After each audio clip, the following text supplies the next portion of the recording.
নমস্কার,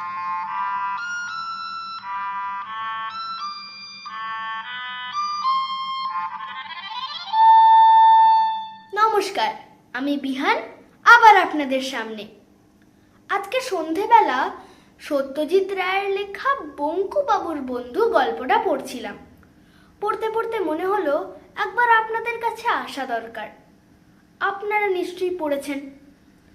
বঙ্কুবাবু জ্ঞানী, শিক্ষক, পণ্ডিত, বন্ধুবৎসল, কিন্তু অন্যদিকে তিনি নিরীহ এবং ভীতু, এবং এটাকেই তিনি ভদ্রতা বলে মনে করেন। ইনফ্যাক্ট তার বন্ধুরা যখন তাকে নিয়ে মজা করে তিনি কিছুই বলেন না, এটা নাকি ভদ্রতা। কিন্তু আসলে এটা অক্ষমতা, এটাকে ভদ্রতা বলে না।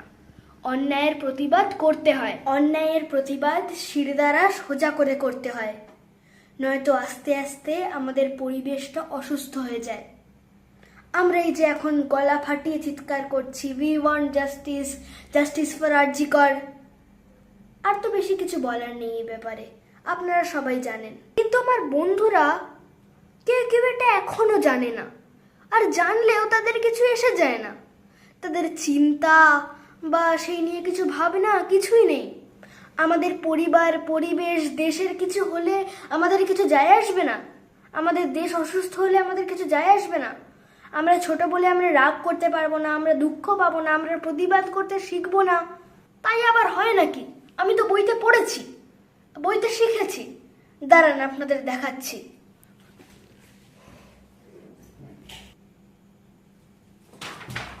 এই তো প্রিয়াম্বলের প্রথমটা পড়ছি।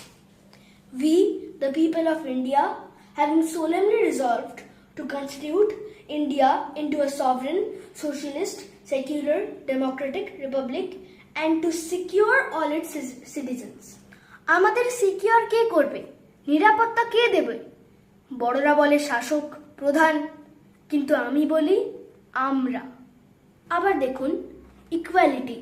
All Indian citizens have equal rights and have to obey the same laws irrespective of their color, creed, caste, gender, religion or wealth. এই ইকুয়ালিটি কে দেবে?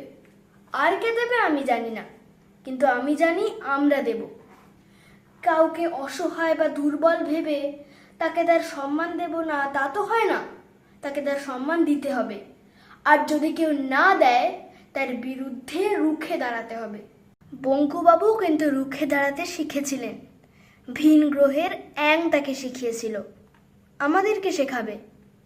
আমাদের আমরাই শেখাবো। আমাকে আপনি শেখাবেন, আর আপনাকে আমি। নমস্কার।